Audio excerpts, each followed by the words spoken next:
Sexenios. Sí. 3 sexenios. A ver, levante la mano el que conoció a Urjusto. Nombre. De nombre, no, pero. ¿De nombre? ¿Y ustedes se acuerdan del, cómo se llamaba el cantante ese que, el popular que hizo el retrato de Manuela y entonces, ¿cómo se llama? Chava Flores. Chava Flores. Chava Flores le hizo una canción a Urchurtu. Se las voy a cantar. Venga. Decía, no es justo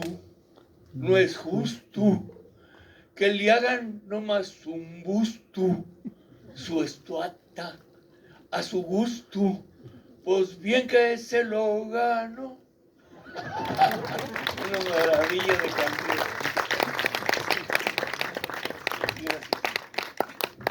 Yo quiero recordar que cuando se estrenó la película, Francisco Sánchez, que era el crítico de cine de la sección de espectáculos de El Esto, sí. Te acordarás de él, se acordarán algunos de él, era un crítico que la gente seguía mucho y que cuando se estrenó la película, su crítica del día siguiente decía, Tívoli es un agasajo.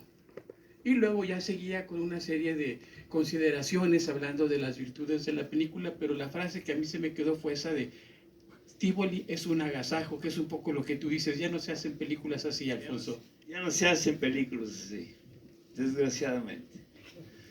Y ahí está toda nuestra cultura. A mí me encanta esta película, para mí es una de mis películas favoritas. Precisamente por eso, porque ya se acabaron nuestros cómicos, ya todos los albures. El Tívoli era lo último que quedaba de la época de las carpas. Yo tuve el placer de vivir en ese tiempo y de disfrutar. Les voy a explicar por qué. Yo estaba estudiando medicina y porque mi madre quería que yo fuera. Mi padre murió cuando yo tenía 13 años y mi madre quería que yo fuera médico. Mi padre también era médico. Entonces, estudié un año medicina. Tenía yo 19 años, 20. Acababa de salir de la prepa. Y entonces resulta que una prima mía cumplió 15 años. Y como yo era el primo más alto de todos mis primos, entonces me dieron a mí el papel del galán, el chambelán. Exactamente. Y entonces contrataron a un coreógrafo de un ballet clásico que se llamaba el Ballet Chapultepec y que estaba ahí su estudio estaba ahí por la glorieta de Insurgentes. Y entonces yo tenía una motocicleta y entonces a mí me encargaron que fuera yo para los ensayos. Se ensayó un año, entonces enseñaba un año los 15 años, con todos, ya saben, la bajada de la escalera y el vals,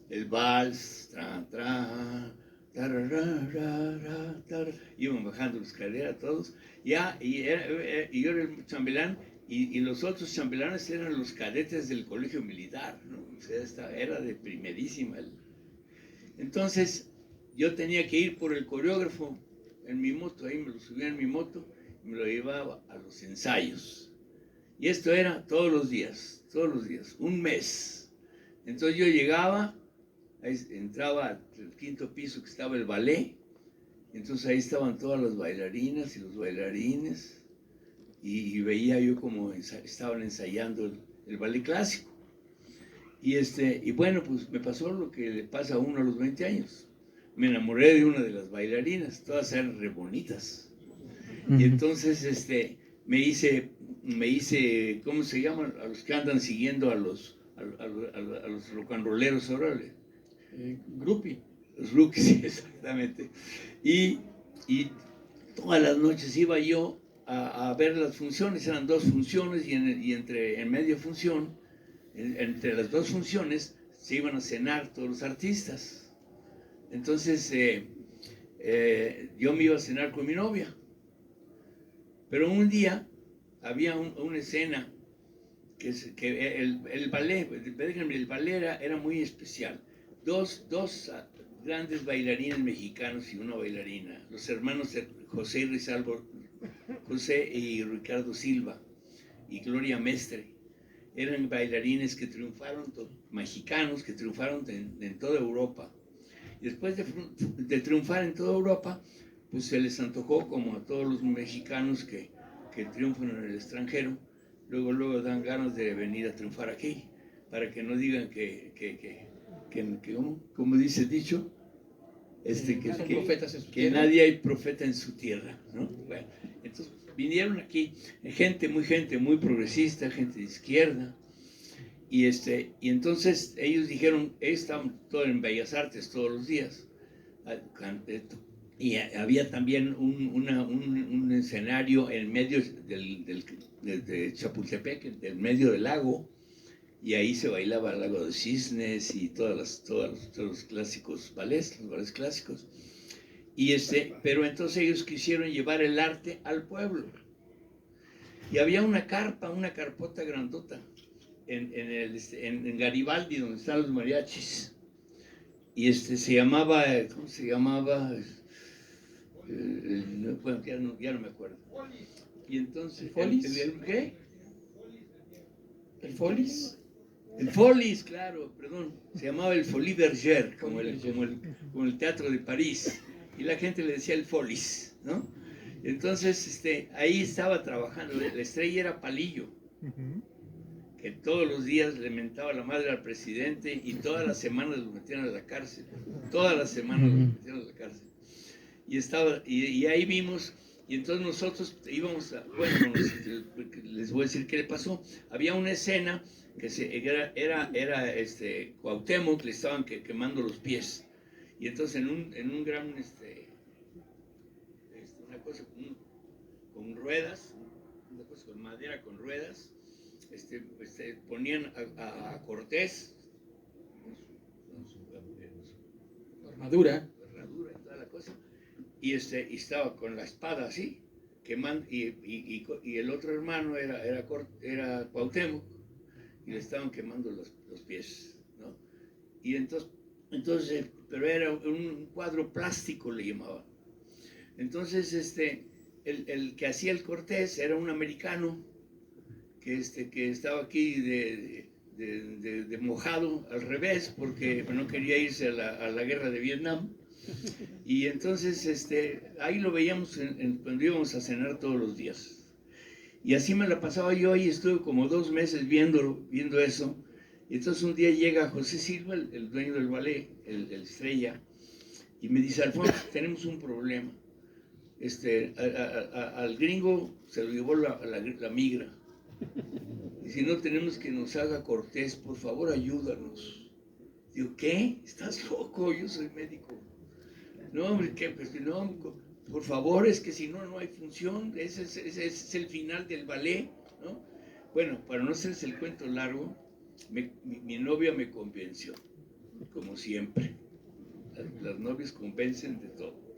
Y entonces, entonces por fin me pusieron mi herradura y todo, y entonces yo estaba ahí parado ahí.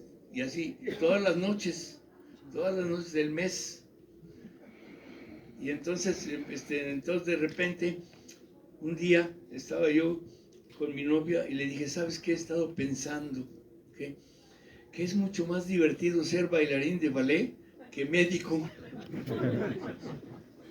¿Sabes qué? Pues yo me voy a... Además, yo todavía, eran los tiempos, todavía no existía la ciudad universitaria. Yo fui en Santo Domingo, ahí donde era la Inquisición. Encontrábamos cadáveres enterrados en las paredes de adobe, ¿no? Era horrible y teníamos un miedo horrible porque decían que espantaban y que no sé qué, que no sé cuál. Bueno, total que por fin le dije a mi madre, dije, mamá, me vas a perdonar, pero yo voy a ser bailarín de ballet. ¿Qué? eso no puede ser, no, estás loco, estás bromeando. No, no estoy bromeando. Entonces, bueno, terrible, se puso a llorar y todo eso. Y dije, no te preocupes. Y entonces, como al mes ya, bueno, empecé ahí, me compré mis mallitas, y me compré mis zapatitos que no eran de punta porque yo era hombre. Y entonces me puse a aprender desde cero a los 19 años. Y ya tenía yo como un mes ahí en el ballet. Y entonces llega mi madre un día a ver la función. Y después de la función, pues como van todos a ver a los artistas en los camerinos, llegaron y llegó mi mamá y de repente se dio cuenta que estaba yo en un camerino con 28 bailarines gay. Entonces se quería suicidar.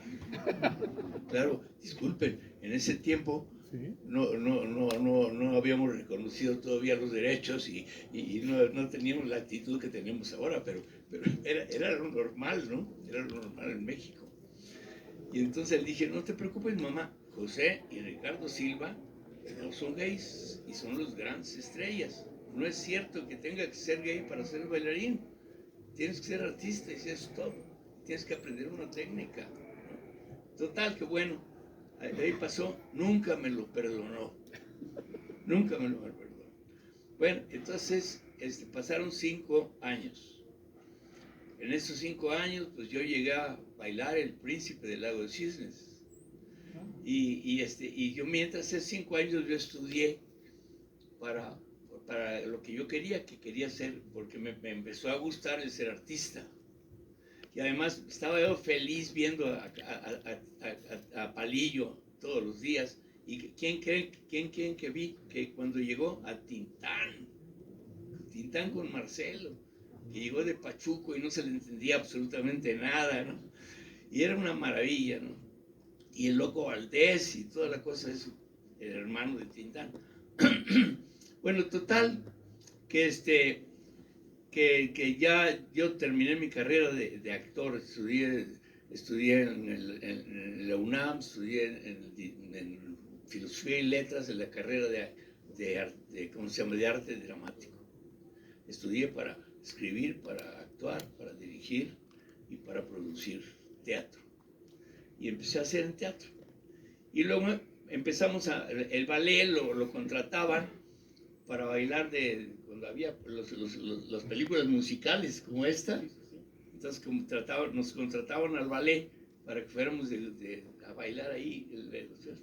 Y entonces yo empecé en una película maravillosa que se llamó Baile mi Rey, con resortes, claro. Con nada más que con resortes, imagínense, ¿no? Y entonces me hizo muy amigo de él y lo admiraba muchísimo. Era increíble Resortes, era un mimo extraño. Está ahí. Era un mimo extraño, etcétera, pero era fantástico, ¿no? Y hablaba así, manito, ¿cómo es que? Y un día le dije, pasaron los años y lo encontré en la calle. ¿Qué pasó a mis Resortes? Se llamaba Resortes Resortín de la Resortera, así se llamaba él. Entonces decía, le digo, ¿cómo estás? Dice, pues mira, mano, estoy, porque hay una bola de güeyes que ya no están. Y a mí me mataba de risa. Bueno, y entonces yo empecé, hice mi carrera, estudié después una maestría en UCLA de finanzas del cine, porque me di cuenta que en la escuela de cine pues no estudiaban más que los lentes y la cámara y esto y lo otro y la otra patada, pero nunca nos enseñaron que cuando saliera uno ya de director había que conseguir $10 millones para hacer la película. Entonces yo me estudié en eso. Y después empecé a hacer unos seminarios enseñándoles a los jóvenes que salían de directores cómo conseguir los $10 millones, ¿no? Bueno, en fin, viví esta película y entonces Corona era el coreógrafo que fui a esta. Y la bailarina de quien me enamoré era la hermana de Corona, Magdalena Corona, que también era una gran bailarina. Entonces Corona y yo nos encantaba ver a los cómicos. Harapos estaba ahí, todos los cómicos que eran los últimos que quedaban ahí. Y entonces nos gustó mucho la idea de los dueños del ballet Chapultepec de llevar el arte al pueblo. Y entonces pensamos, Corona y yo, hacer una pareja. Éramos bailarines de ballet los dos, y él era muy buen bailarín. Y entonces hicimos Corona y Arau. Y entonces dijimos, vamos, y lo que era el baile del pueblo, entonces, lo que ustedes vieron ahí, el Salón México.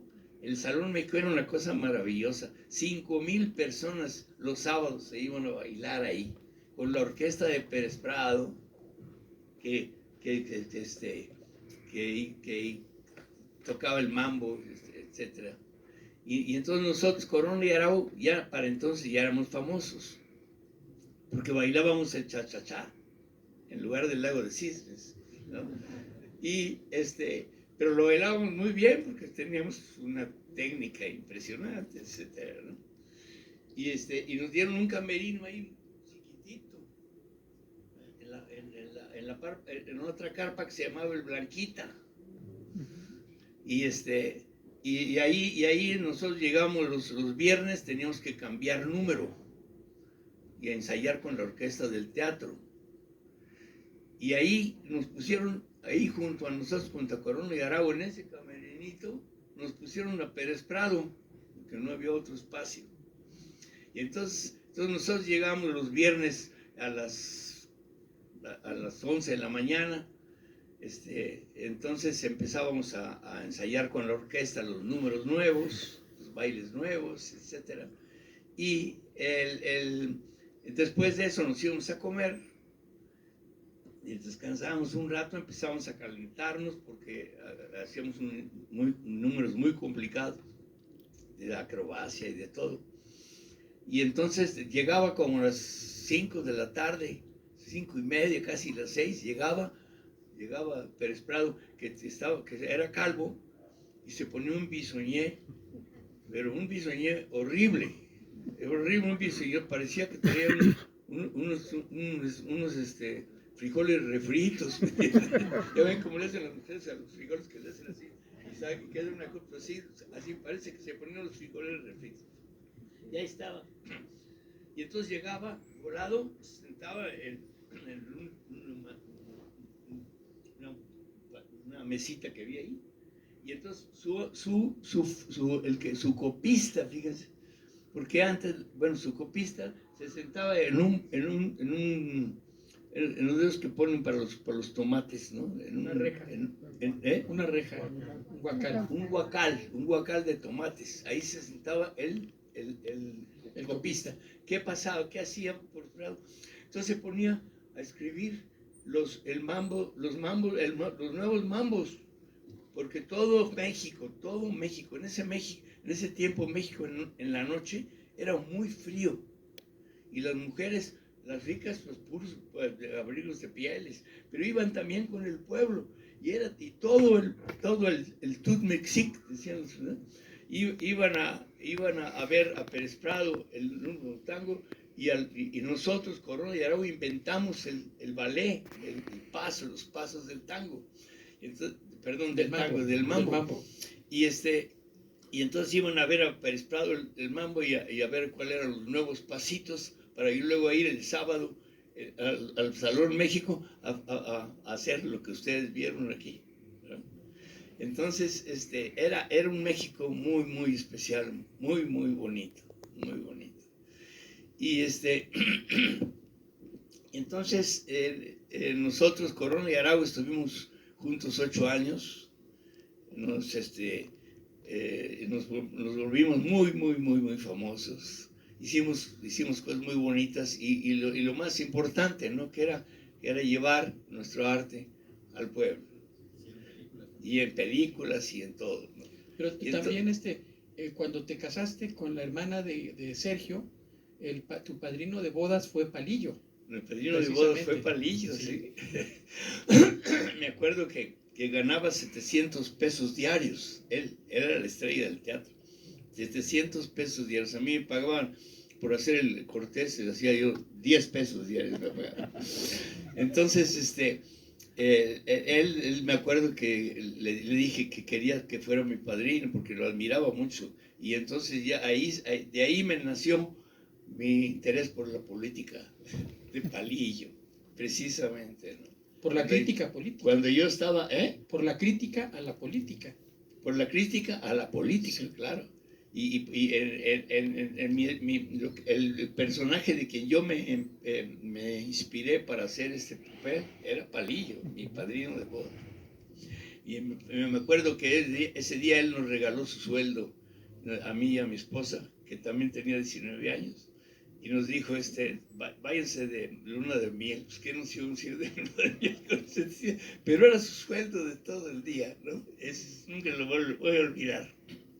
Bueno, en fin, pasó el tiempo, después nos separamos Sergio y yo porque a él le gustaba la televisión y a mí me gustaba el cine.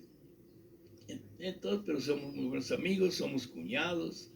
Mis 3 hijos primeros, que ustedes los conocen, Sergio Arau, Botellita de Jerez, Fernando Arau, Los Cachunes, y el otro hijo, varón, Eduardo Arau, ese estudió, también es músico, pero ese estudió en una escuela en Nueva York, ya le pagaron, eran otros tiempos, y él es un músico maravilloso, que escribe para las sinfónicas del mundo. Entonces tengo 4 hijos varones y 4 hijas hembras. Curiosamente los varones todos son artistas y las mujeres todas son mujeres de negocios del arte. Muy chistoso, muy raro, muy extraña cosa, ¿no? Total que después de eso me fui a Cuba. Después de Cuba me fui a estudiar pantomima a París, etcétera, etcétera. Pasaron muchos años y vine después de muchos años a México con mi espectáculo de mimo. No sé si alguno de ustedes lo vio, se llamaba Locuras Felices. Yo estaba como Marceau, nada más que tenía otra técnica. Y estaba solo en el escenario, en una cortina detrás negra, y yo estaba solo delante del público durante 2 horas. El one man show de pantomima, Locuras Felices. Bueno, triunfó en París y en todas partes. Y cuando vine a México, estuve en el Bellas Artes. En Bellas Artes, y entonces ahí México ya me vio a mí como artista de otro nivel, ¿no? De otro nivel. Igual a Sergio. Y entonces me acuerdo que un día estaba yo haciendo en Bellas Artes el espectáculo, que lo terminé, y cuando terminamos, mi madre me fue a ver, y estábamos en el camerino, y entonces oímos que venían unas personas, como les digo, venían siempre los artistas, ¿no? Al final van a saludarlos a los camerinos. Y entonces le dice, oí una voz de hombre que decía, ¿dónde está ese niño genio? Y la voz de hombre era era de María Félix. De María Félix, tenía un vozarrón así horrible. Era bellísima, grandotota, increíble. Y era la más grande, pero la más grandísima estrella que ha habido. Y llegó con Salvador Novo, que era el más grande intelectual. Llegaron los dos a felicitarme. Y entonces le dijo entró al camerino y mi madre vio a María Félix. Y le dice María Félix, lo cual no quiere decir que sea verdad, pero eso le dijo a María Félix, le dijo, ¿qué se siente tener un hijo genio? Y mi madre se puso a llorar. Y me perdonó. Me perdonó después de muchos años, me perdonó.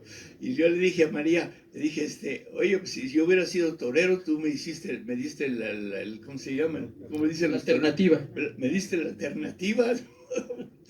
Total, que esa es un poco la historia que tiene que ver con esta película. Les agradezco muchísimo que hayan venido. Por favor, levanten la mano todos los que han venido todos los días. Qué maravilla. Muchísimas gracias. Muchísimas gracias. Mañana todavía nos falta una película americana. El próximo jueves. El próximo jueves todavía nos falta una película americana que se llama Dos bribones tras la esmeralda perdida, que es muy bonita. Sí. Y una que me gusta mucho a mí, que es una comedia, también americana, que se llama The Three Amigos. ¿No? Y que es una película que ha pegado, pero durísimo en Estados Unidos. Y entonces ya se acaban de estas cosas que la Cineteca y mi gran amigo y cineasta, Alejandro Pelayo, que es el director de la Cineteca y que ha organizado todas estas funciones, lo cual le agradezco mucho, y nada menos que a Juan Antonio, que es tan generoso, que ha venido todos los días a presentarme, y siendo también, siendo un gran cineasta como es él. Muy amable, yo muy humilde. Quiero sumarme a este homenaje a ti, Alfonso, porque mi admiración por el cine mexicano en general, por tu obra y por tu trayectoria en particular es muy grande. Entonces yo he sido uno de tus más asiduos espectadores desde aquellas películas en las que empezaron hasta que debutaste con El Águila Descalza, y de ahí para adelante hasta hoy, que tengo el honor de estar contigo compartiendo con el público. O sea, es de veras un privilegio estar contigo. Así hay que ser humilde cuando se triunfa como tú. Muchísimas gracias. De todo corazón. Y entonces, si ustedes quieren hacer, sí, por favor, algunas preguntas. Si alguien tiene algún comentario. Pero él no dice nada, ¿sí? Buenas noches, maestro. Abel Rojas, El Cine en el Intermedio, a través de Opus 94.5 FM. Pues sobre todo soy un fan y he tenido oportunidad de platicar con usted varias veces. Así que pues no podía perderme la oportunidad de estar aquí, por lo menos a ver Tivoli, que es una de mis favoritas, aunque soy fan de casi todas. También tengo, por ejemplo, mi copia pirata de Picking Up the Pieces. No la traje porque está en VHS y es pirata, pero también la tengo varias películas. Por supuesto, Dos bribones tras la esmeralda perdida, gran película, Three Amigos, con Steve Martin, Chevy Chase, Martin Short. Así que pues mi reconocimiento, maestro. Muchas gracias por haber participado en estas conferencias, que me parece que Cineteca ha sido pues uno de sus grandes aciertos en el marco del 50 aniversario. Y pues yo nada más eso, expresar mi reconocimiento como fan. Y también a Juan Antonio, que también hemos tenido oportunidad de platicar varias veces. Muchísimas gracias. No, pues gracias a usted, a ti, gracias, muchas gracias. Allá arriba, Alfonso. Maestro, buenas tardes. Buenas tardes. Pues, para comentar un par de cosas y hacerle un par de preguntas. Pues primero que todo, Tivoli creo que es un gran testimonio, ¿no? Muy elocuente, muy ácido de la brutalidad política, ¿no? Hasta cierto punto del desprecio de las autoridades por el ciudadano común, sus derechos laborales. Y creo que pues queda, ¿no?, para la posteridad. Yo creo que la escena donde los van pasando de sala en sala hasta la calle es pues magistral, ¿no? Sí. Es memorable. Y quería preguntarle, le contaba usted en alguna entrevista a Armando Casas que usted debió dirigir esta película por la carga política que tenía, y entonces, bueno, pues la primera pregunta es ¿cómo es que se la da al maestro Isaac y finalmente usted hace el guión junto con él? Y bueno, ya la segunda es, usted menciona que el papel de Tiliches, ¿no?, está muy basado en Palillo, pero pues también la otra parte es la experiencia real de harapos como el líder, quien lideró pues este asunto del Tívoli contra Uruchurtu, y quería preguntarle cómo su experiencia al haber estudiado también con Jodorowsky pues apoyó para hacer este tipo de gags y de pantomima en la película. Bueno, son dos preguntas, ¿no? La primera, yo escribí el guión de esta película. Era una película que yo escribí para dirigirla, pero era muy amigo de Alberto Isaac. Alberto Isaac era un gran artista, era un gran dibujante, caricaturista, era un intelectual importante del cine y tenía un sentido del humor muy especial y era aficionado como yo a las carpas y por eso estaba encantado de hacer esta película, ¿no? Y Uruchurtu era perfecto para meterse contra él, perfecto, porque nunca ha habido un tipo un tipo peor, que espero. Y entonces, era terrible, terrible, muy descarado. Y eran los tiempos ¿cómo se llamaba el jefe de la policía? ¿Mendiolea? No. Que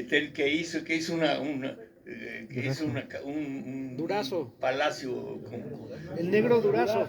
Sí, ¿cómo? Durazo.